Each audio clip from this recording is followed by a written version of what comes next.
देवांचे देव महादेव तुझ्यावर कृपा करणार आहेत, म्हणून हा व्हिडिओ तुझ्या समोर आला आहे। भक्तांनो, आज आम्ही तुम्हाला दारिद्र्य आणि दुःखाचा नाश करणाऱ्या भगवान शिवाची अत्यंत पवित्र कथा ऐकविणार आहोत, ज्याचे वर्णन शिवपुराणातही आढळते। आणि असं म्हणतात की जो कोणी प्रामाणिकपणे ही कथा सुरुवातीपासून शेवटपर्यंत खऱ्या मनाने ऐकतो त्याच्या घरी गरिबी कधीच येत नाही। ही कथा ऐकल्यानंतर आजारी व्यक्तीला त्याच्या सर्व रोगांपासून आराम मिळतो। त्यामुळे ही कथा आपण सर्वांनी सुरुवातीपासून शेवटपर्यंत ऐकावी ही मनापासून विनंती। आणि जर कोणीही भगवान शिव आणि माता पार्वतीचीही कल्याणकारी कथा ऐकेल तर त्याची भगवान शंकरावरील भक्ती ही शतपटीने वाढते। जर तुम्ही भगवान शिवाचे भक्त असाल तर तुम्ही भगवान शिवांचा अनादर करू नका। ही पवित्र कथा सुरू करण्यापूर्वी जर तुम्हा सर्वांना हा व्हिडिओ आवडला असेल तर कृपया करून व्हिडिओला लाईक आणि कॉमेंट बॉक्समध्ये हर हर महादेव कमेंट करा। भगवान भोलेनाथ तुमच्या सर्व इच्छा पूर्ण करतील आणि तुमच्या कुटुंबावरील तुमच्यावरील सर्व संकटे नष्ट करतील।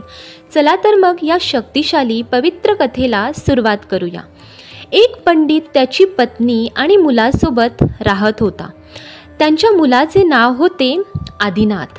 तो पंडित रोज सकाळी उठून आंघोळ करून तुळशीच्या रोपाला पाणी घालत असे आणि रोज त्या शहरातील त्या नगरातील सर्व घरोघरी जाऊन कथा सांगत असे। पण त्या पंडिताने केलेली सर्व कामे त्यांच्या पत्नीला अजिबात आवडत नसायची, कारण त्या पंडिताची पत्नी अनेक वर्ष भगवान भोलेनाथांची पूजा करायची।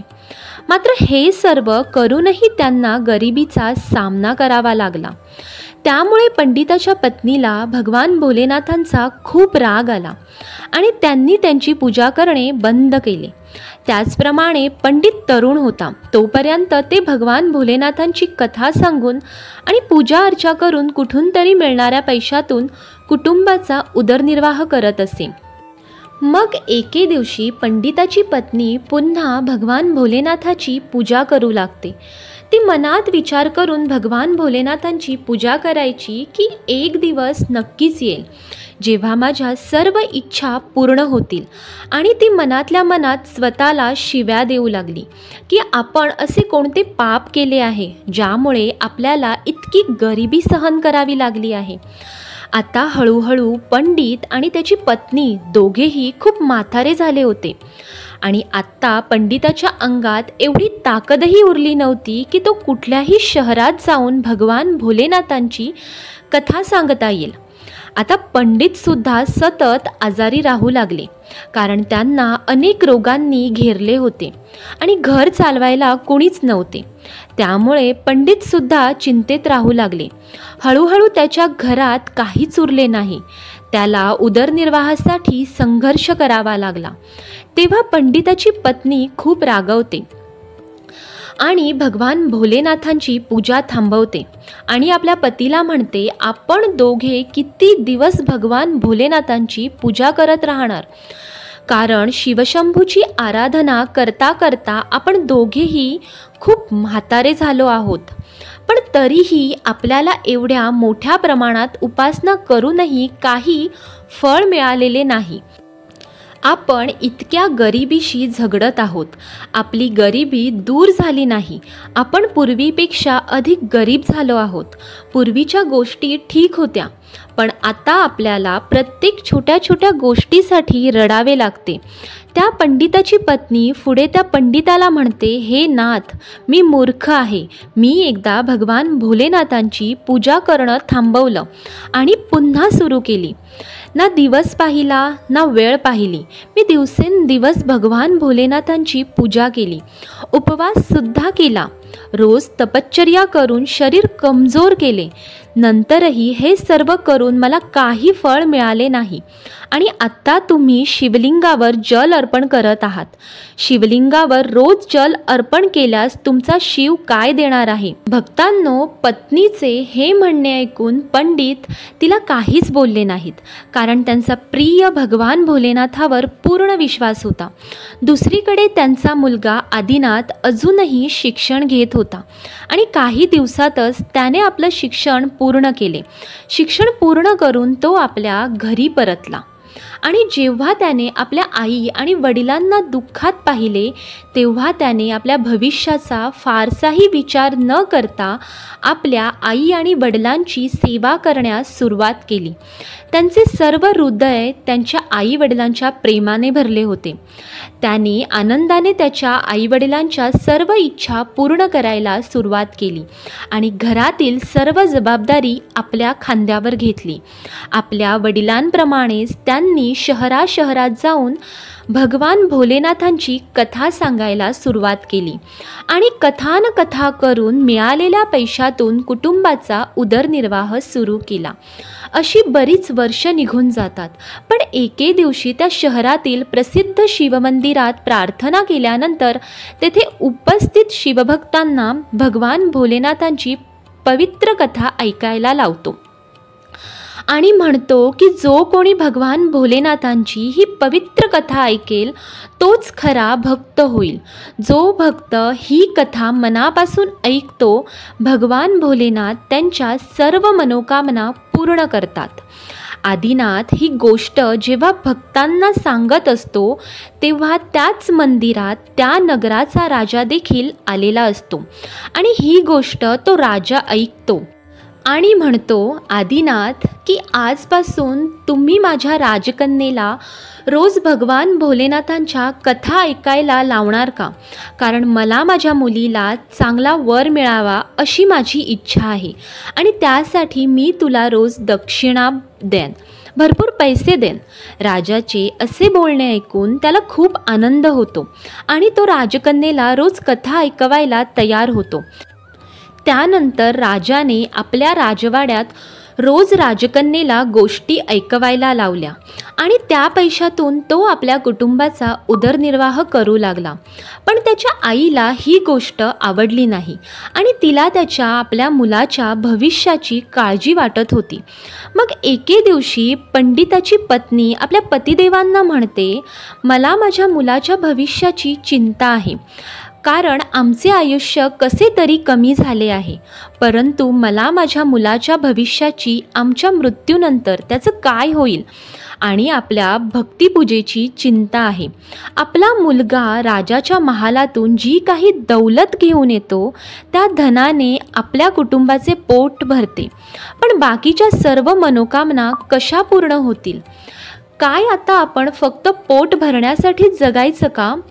भक्तांनो, जेव्हा ही गोष्ट माता पार्वती यांनी ऐकली तेव्हा माता पार्वती त्वरित भगवान भोलेनाथ यांच्याकडे पोहोचल्या. तेव्हा भगवान भोलेनाथजींनी विचारलं, हे देवी पार्वती, आज तुम्ही खूप चिंतेत दिसत आहात. तेव्हा माता पार्वती भगवान भोलेनाथांना म्हणाल्या, हे शिवशंभू, तुम्ही तर त्रिकालदर्शी आहात, तुम्हाला तर सर्व माहीत आहे, तरीही अजून तुम्ही हा प्रश्न का विचारत आहात? चला मी तुम्हाला सांगू का की मी का चिंतेमध्ये आहे? माझ्या चिंतेचं कारण आहे हे पंडित आणि त्याची पत्नी. तुम्ही या पती आणि पत्नीची परीक्षा का घेत आहात? हे पंडित तुमचे प्रखर भक्त आहेत, पण तुम्ही त्याचे जीवन फक्त अडचणींनी भरलेलं आहे. तुम्ही त्याला त्याच्या पूजेचे फळ का दिले नाही? म्हणून मी तुम्हाला विनंती करते, आता तुम्ही त्याच्या जीवनाची काळजी घ्या, अन्यथा पुजारी आणि त्याची पत्नी तुमची पूजा करणं थांबवतील आणि तुमच्यावरचा त्यांचा विश्वास पूर्णपणे कमी होईल. आणि माता पार्वतीचे हे शब्द ऐकून भगवान भोलेनाथ माता पार्वतीला म्हणतात, हे देवी पार्वती, काळजी करू नका, कारण त्या ब्राह्मणाच्या सौभाग्याचे बीज आम्ही पेरले आहे. आम्हा दोघांना त्या पंडिताच्या घरी जायचे आहे आणि आपल्याला पृथ्वीवर शिवलीला करायची आहे. असे म्हणत भगवान भोलेनाथजी माता पार्वतीसह पृथ्वी तलाकडे यायला निघतात आणि पृथ्वीवर आल्यावर दोघेही ऋषींचे रूप धारण करतात. साधूचे रूप धारण करून ते पंडिताच्या घराजवळ पोहोचतात आणि मोठ्याने त्या पंडिताला हाक मारतात, अलक निरंजन, घरात कोणी आहे का? हा आवाज ऐकून तो वृद्ध झालेला पंडित धावत येतो आणि म्हणतो, हे मुनिवर, तुमचे स्वागत आहे. मला सांगा की मी तुम्हाला कशी मदत करू?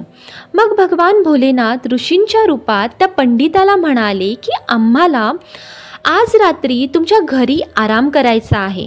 तेव्हा तो वृद्ध पंडित मनात विचार करतो की हे जर आमचे पाहुणे आहेत तर मी त्यांना नकार नाही देऊ शकत, कारण त्यांना वाईट वाटेल आणि मग तो माझ्यासह माझ्या संपूर्ण कुटुंबाला शाप देऊ शकतो. पण माझ्या मुलाला कसे तरी पैसे मिळतात, म्हणून मी त्यांचे स्वागत कसे करणार? माझा मुलगा खूप कष्ट करून, खूप मेहनत करून राजाच्या राजकन्येला कथा सांगून मिळेल तेवढे थोडेफार धन घरी घेऊन येतो आणि त्याच्या आईवडिलांचे पोट भरतो. आता आमच्याकडे काहीच शिल्लक राहिले नाही. मी यांचा पाहुणचार करू तरी कसा? मी आता यांचे जेवण कशा प्रकारे बनवू? मला समजत नाही. पंडित मनातल्या मनात बोलू लागला, हे मुनिवर, माझा मुलगा एका राजाच्या मुलीला भगवान भोलेनाथांच्या कथा सांगून आमच्या तिघांचं पोट कसं तरी भरतो. त्यामुळे मी खूप प्रयत्न करून फक्त एकाच वेळेच्या जेवणाची सोय करू शकतो. ही गोष्ट ऐकून साधूंचे रूप घेऊन आलेल्या भोलेनाथांनी त्या वृद्ध पंडितेच्या हातात एक पात्र दिले आणि त्यांना म्हणाले की आजपासून तुमच्या पत्नीला या पात्रामध्ये जेवण करायला सांगा, त्यामुळे आपल्या सर्वांसाठी भोजन तयार होईल. साधूंनी सांगितल्याप्रमाणे त्या पात्रामध्ये सर्वांच्या भोजनाची तयारी करत होते. हे सर्व दृश्य पाहून ते तिघेही खूप आश्चर्यचकित झाले. प्रेमळ भक्तांनो, त्याच्या दुसऱ्या दिवशी आदिनाथ राजकन्येला कथा ऐकवण्यासाठी जायला निघालाच होता. तेवढ्या साधूंचे रूप धारण केलेल्या भोलेनाथजींनी आदिनाथाला विचारले, हे पुत्र, तू कुठे जात आहेस? तेव्हा आदिनाथांनी त्याला सांगितले, हे ऋषी, मी आता या नगरीच्या राजाच्या कन्येला कथा ऐकवायला जात आहे. तेव्हा साधूचे रूप धारण केलेले भोलेनाथ आदिनाथांना म्हणाले, हे पुत्रा, आज जेव्हा तू राजकन्येला कथा ऐकवायला जाशील तेव्हा तू तिला विचारशील की तिची कोणती इच्छा पूर्ण होण्यासाठी ती प्रतिदिन भगवान भोलेनाथांची कथा ऐकते. अशा प्रकारे आदिनाथ महालात पोचतो आणि राजकन्येला कथा ऐकवायला सुरुवात करतो. साधूंनी सांगितल्याप्रमाणे आदिनाथ राजकन्येला एकच प्रश्न विचारतो की तुझी कोणती इच्छा पूर्ण व्हायची बाकी आहे? तेव्हा राजकन्या आदिनाथला म्हणते, माझी ही इच्छा पूर्ण व्हावी म्हणून मी रोज भगवान भोलेनाथांच्या कथा ऐकते, जेणेकरून मला असा वर मिळावा की ज्याची सर्व नगरात चर्चा होईल.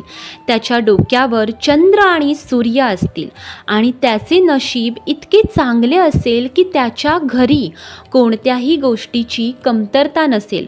त्याने अशी लग्नाची मिरवणूक काढावी की आजपर्यंत अशी मिरवणूक कोणाचीच निघाली नसेल. राजकुमारीचे हे शब्द ऐकून आदिनाथ घरी परततात आणि ऋषींचे रूप धारण केलेल्या भगवान भोलेनाथांना या सर्व गोष्टी सांगतात. तेव्हा भगवान भोलेनाथ आदिनाथाला म्हणतात, हे बेटा, ठीक आहे, आत्ता दुसऱ्या दिवशी जेव्हा तू राजकुमारीला कथा ऐकवायला जाशील तेव्हा पुन्हा तोच प्रश्न विचार. जर राजकन्येने तुला कालच्या गोष्टी सांगितल्या तर तू त्वरित तिला सांग की तुला पाहिजे तो मीच आहे आणि तेथून पळून जा.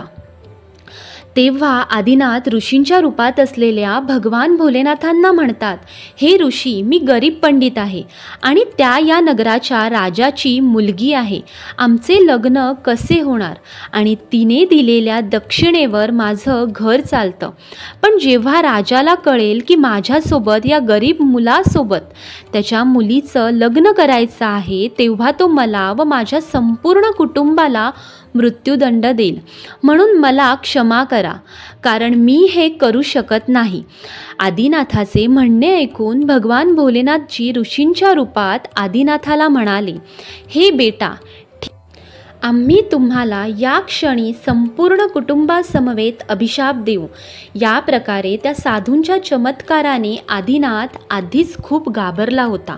आता पुन्हा त्यांच्याकडून असे शब्द ऐकून तो आणखीनच घाबरला होता आणि त्याच्या मनात विचार सुरू झाला की राजा नंतर का होईना माझ्या कुटुंबाला आणि मला मृत्यू तर देणारच आहे आणि आत्ता हे साधू मला आणि माझ्या कुटुंबाला अभिशाप द्यायला बसले आहेत.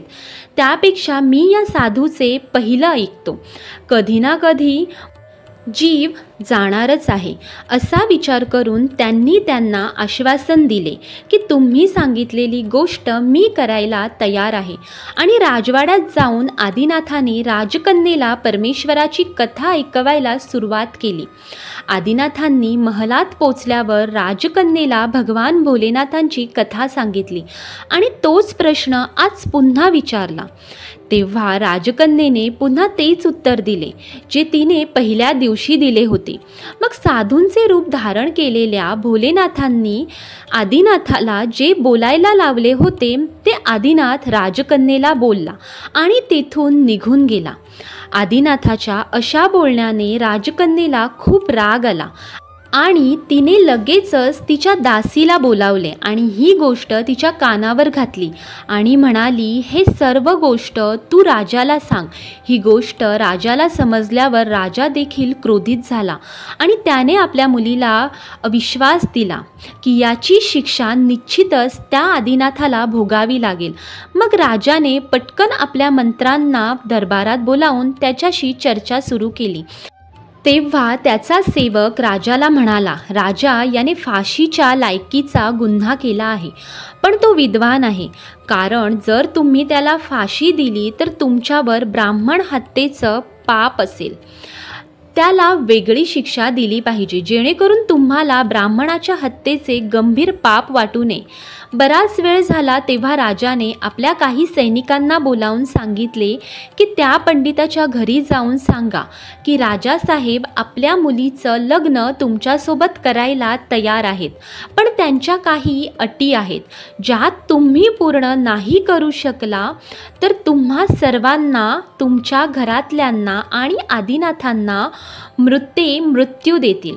राजासाहेबांची पहिली अट होती की लग्नाच्या सर्व मिरवणुकीतील पाहुण्यांसाठी गावातील सर्व घरे रिकामी नाही झाली पाहिजेत. दुसरी अट म्हणजे लग्नात आलेल्या पाहुण्यांच्या स्वागतासाठी तयार केलेले अन्नपदार्थ कोणत्याही प्रकारे वाचले नाही पाहिजेत.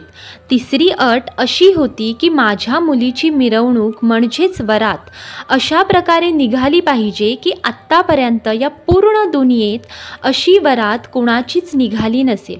लग्नाची वरात घरात येईपर्यंत जर आमची अट पूर्ण झाली नाही तर लग्नाच्या मिरवणुकीत आलेल्या सर्व पाहुण्यांनाही फाशीची शिक्षा होणार आहे. राजांचे हे म्हणणे ऐकून राजाचे सैनिक आदिनाथाच्या घरी पोहोचतात. आदिनाथाच्या घरी जाऊन साधूचे रूप धारण केलेल्या भोलेनाथांना घडलेला सर्व प्रकार सांगतात की तुम्ही सांगितल्याप्रमाणे मी सर्व काही करून आलो आहे. राजाचे सैनिक आदिनाथाच्या घरी पोहोचतात. राजाचे शिपाई दार ठोठावण्याचा आवाज ऐकून आदिनाथाचे वडील दार उघडतात. तेव्हा ते शिपाई वडिलांना म्हणतात, हा तुमचा मुलगा आहे का? राजाला राजकन्येशी लग्न करायचे आहे. ठीक आहे, राजासाहेबांनी आपल्या मुलीच्या लग्नाची परवानगी ही दिली आहे, पण राजासाहेबांनी सांगितलेल्या काही अटी पूर्ण केल्याच पाहिजेत, अन्यथा तुमच्या संपूर्ण कुटुंबाला फाशीची शिक्षा दिली जाईल. हे ऐकून आदिनाथांचे वडील पूर्णपणे भयभीत होऊन त्याला म्हणाले, अरे सैनिकांनो, राजाच्या कोणत्या अटी आम्हाला पूर्ण कराव्या लागतील? कृपया करून आम्हाला सांगा. तेव्हा राजाचे सैनिक म्हणतात, यांच्या लग्नाच्या मिरवणुकीला आलेल्या सर्व पाहुण्यांसाठी नवीन घरे बांधली गेली पाहिजेत. दुसरी अट म्हणजे त्याच्या लग्नाच्या मिरवणुकीसाठी आलेल्या पाहुण्यांना केलेले जेवण थोड्याही प्रमाणात उरले नाही पाहिजे. आणि तिसरी अट म्हणजे त्यांच्या लग्नाची वरात म्हणजेच मिरवणूक अशा प्रकारे निघाली पाहिजे की या नगरात अशी मिरवणूक कुणाची झाली नसेल. संपूर्ण नगराने या मिरवणुकीचे कौतुक केले पाहिजे आणि मिरवणूक होईपर्यंत आमच्या या अटी पूर्ण झाल्या नाहीत तर सोमनाथ आणि त्याच्या आईवडिलांना फाशीची शिक्षा दिली जाईल व तसेच या मिरवणुकीत आलेल्या पाहुण्यांनाही मृत्यूदंड दिला जाईल हे निश्चित आहे. राजाच्या सैनिकांचे हे बोलणे ऐकून आदिनाथ आणि आदिनाथाच्या वडिलांचे हातपाय हे थरथर कापतात. तेव्हा भगवान भोलेनाथ ऋषींच्या रूपात येतात आणि सांगतात की घाबरू नका आणि राजाच्या सैनिकांना निरोप द्या आणि लग्नाच्या तयारीला लागा असे सांगायला लावतात. लग्नाच्या दिवशी आपण लग्नाच्या मिरवणुकीसह पोहोचू हा संदेश द्यायला लावतात. मग आदिनाथांनी साधूंनी सांगितल्याप्रमाणे त्या सैनिकांना उत्तर दिले आणि ते सैनिक राजवाड्यात पोहोचले आणि त्या राजाला सर्व काही सांगितले. परंतु जेव्हा राजाला आदिनाथांकडून सकारात्मक उत्तर मिळाले हे समजले तेव्हा तो खूप आश्चर्यचकित झाला आणि राजा मनात विचार करू लागतो की हा कोणत्या आत्मविश्वासावर माझ्या मुलीशी लग्न करायला तयार झाला आहे. माझा कोणता शत्रू त्याची साथ देत तर नसेल ना, असा विचार राजाच्या मनात येतो. यानंतर राजाने त्याच्या राज्यातील कितीतरी घरांना लग्नाचे घर असल्यासारखे सजवून टाकले आणि अनेक प्रकारच्या तंबूंची सोय देखील केली. राजा हाच विचार करत होता की गरीब पंडिताचा मुलगा करून मी करणार तरी काय आणि आणून मिरवणुकीत किती लोकांना आणणार आहे. शेवटी त्याला आणि त्याच्या घरच्यांना मृत्यूदंड, फाशीची शिक्षा होणारच आहे. इकडे त्याच्या नगरातील ज्या लोकांना आपल्या लग्नासाठी येण्यासाठी निमंत्रण देत होता ते लोक आदिनाथाला हेच बोलत होते की हे आदिनाथ, इतक्या लवकर आम्हाला मरायचे नाही, त्यामुळे आम्ही तुझ्या लग्नाच्या मिरवणुकीत येऊ शकणार नाही. तुझी तर शेवटची वेळ जवळ आली आहे, त्यामुळे मरणासाठी आम्ही का तुझ्या मिरवणुकीत यावे. या सर्वांचं हे म्हणणं ऐकून आदिनाथ अतिशय चिंतेत गेला होता. आदिनाथाला खूप काळजी वाटू लागली, कारण आत्तापर्यंत त्याच्यासोबत कोणीही यायला तयार झाले नव्हते. असं करत त्याच्या लग्नाचा दिवसही समोर आला आणि आदिनाथ अजूनच विचारात पडला. आदिनाथाला एवढ्या दुःखात पाहून ऋषींच्या रूपात असलेले भोलेनाथ आदिनाथाला म्हणाले, हे बेटा, आज तुझं लग्न आहे आणि आजही तू खूप काळजीत दिसत आहेस. मला सांग, तुला कशाची काळजी वाटत आहे? तू चिंतेत का आहेस? पण बाळा, आम्ही तुझ्यासोबत आहोत. तेव्हा आदिनाथ भगवान भोलेनाथांना म्हणाले, हे मुनिवर, तुम्हाला सांगून काय उपयोग? माझे तर भाग्यच खोटे आहे. माझ्या नशिबात जे काही लिहिले आहे तेच घडणार आहे, असे म्हणत ते लग्नासाठी तयार झाले आणि त्यांच्याबरोबर महालाकडे निघाले. नाथजींनी आदिनाथाच्या मिरवणुकीत येण्यासाठी सर्व देवदूत आणि गंधर्व यांना मानवी रूपात आदिनाथाच्या मिरवणुकीत येण्याचा आदेश दिला होता आणि त्यांना आदिनाथाच्या मिरवणुकीत सामावून घेतले होते. त्यामुळे सर्व मिरवणूक नाचत घराघरात पोहोचली. लग्नात इतके पाहुणे आले होते की लग्नाच्या मिरवणुकीतील सर्व घरेही लग्नाच्या पाहुण्यांनी भरून गेली होती आणि काही पाहुण्यांना तंबूशिवाय बाहेर सोडण्यात आले होते. आत्तापर्यंत आदिनाथाबरोबर मिरवणुकीत यायला एकही जण तयार नव्हता आणि आत्ता इतके लोक आले तरी कुठून?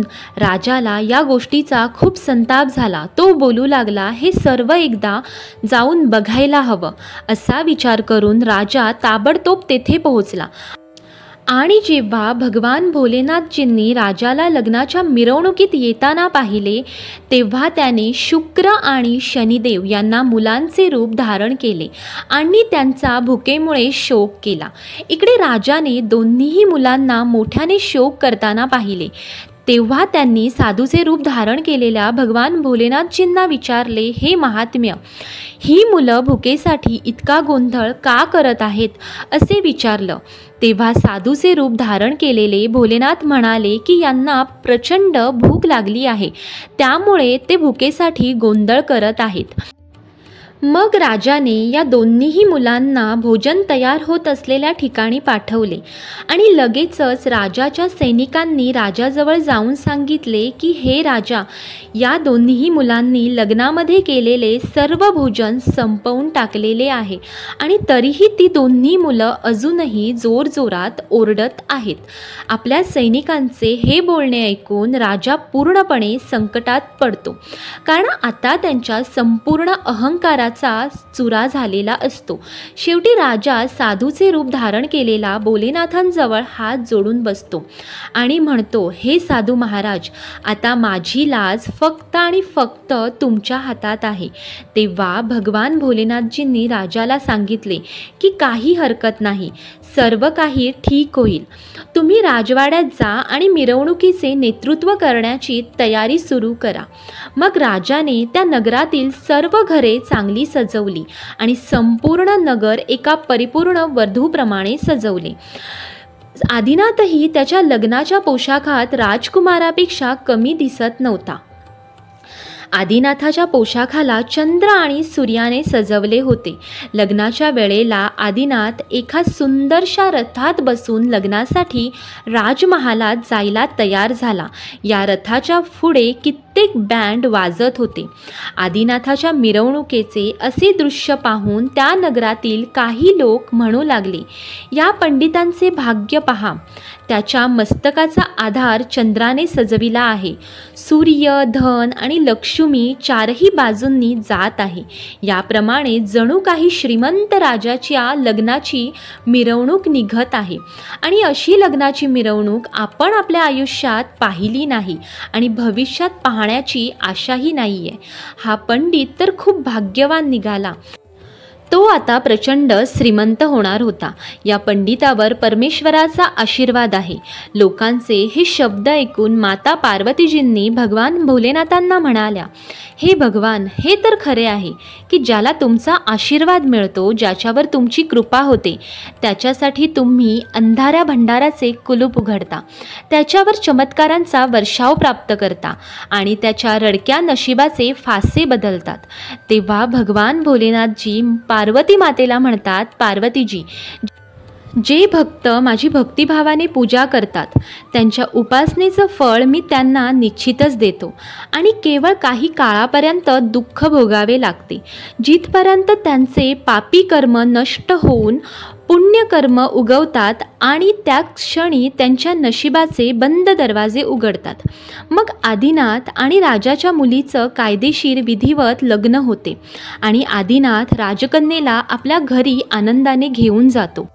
प्रिय भक्तांनो, ज्या मुली दर सोमवारी भगवान भोलेनाथांच्या कथा ऐकतात त्यांना या राजकन्येप्रमाणे उत्तम वर प्राप्त होतो. कारण राजकन्येने प्रतिदिन भगवान भोलेनाथांच्या कथांचे श्रवण केले होते. यामुळे तिच्या कर्मानुसार तिला मनासारखे उत्तम वर मिळाले होते. भगवान भोलेनाथ आणि माता पार्वतीच्या कृपेमुळे आदिनाथ खूप श्रीमंत आणि धनवान व्यक्ती बनला गेला होता. त्याच्या घरामध्ये कोणत्याही गोष्टीची थोड्याही प्रमाणात कमी नव्हती. मग पुन्हा नव्याने आदिनाथाच्या आईने भगवान भोलेनाथांची नव्याने सेवा करण्याची, पूजा करण्याची तयारी केली. रोजच्या रोज खूप सारं धन गरिबांमध्ये वाटायला सुरुवात केली आणि त्याचबरोबर रोजच्या रोज ती भगवान भोलेनाथांच्या कथांचे श्रवण करू लागली. भक्तांनो, भगवान भोलेनाथांच्या कथा श्रवण केल्याने भगवान भोलेनाथ स्वतः येऊन आपल्या सर्व इच्छा पूर्ण करतात. आपल्या आयुष्यातील सर्व दुःख, संकटे, चिंता जाळून टाकतात. यामुळे तुम्ही देखील प्रतिदिन भगवान भोलेनाथांच्या कथा रोजच्या रोज ऐकल्या पाहिजेत. भक्तांनो, तुम्हाला ही भगवान भोलेनाथांची आणि माता पार्वतींची शक्तिशाली कथा कशी वाटली हे नक्की आम्हाला कॉमेंट करून सांगा.